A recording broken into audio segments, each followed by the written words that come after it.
Welcome to the Metaphysical Talk Show, now on multidimensional cable. Today as our guest we have the serpent from the Bible. Everybody give it up for serpent.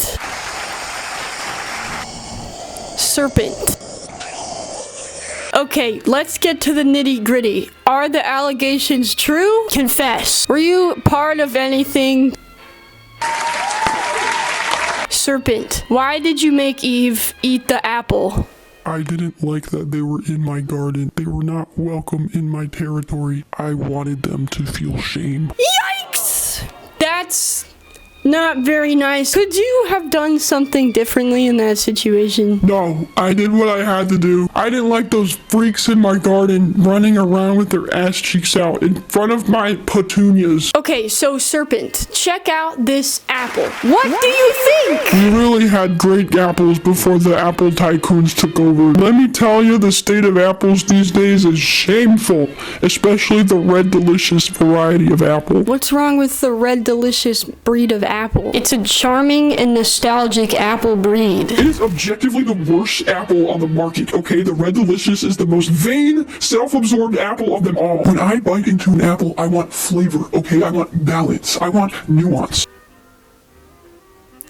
Okay. I'm the main character in the Bible. No, you're not. Yes, I am. No, you're not. Yes. No, you're not. Who else could there possibly be? Actually, there is a guy named Jesus, and he's the main character. He can't be that important. Nobody is more important than the serpent. Well, we actually keep track of time based off of his birth. I thought I was the main character in the story. Sorry, Serpent. You were in season 1. What could this guy do that was so special anyways? Well, it says in the book that he walked on water.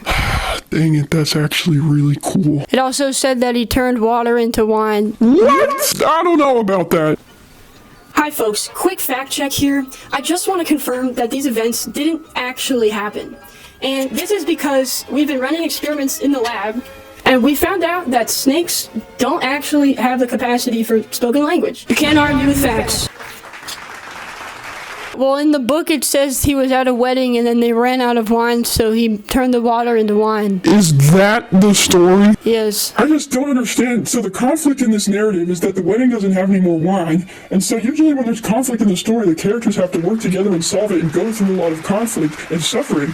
But then he just walks in, he's like, yeah, I can turn water into wine. How convenient is that? Serpent. Okay, but my story is so much cooler, because we got a tremendous shift in the narrative going on, and the character development is just off the charts. I mean, we got conflict up the wazoo, and don't even get me started on the themes and the symbolic motifs. Man was once upon a time in a state of blissful ignorance, following his instincts, but then somewhere in the long forgotten stretch of time, man became aware of his physical form, and so man began to tread lightly, for he knew that he was being watched. Oh rats, the phone is ringing. Let's pick it up.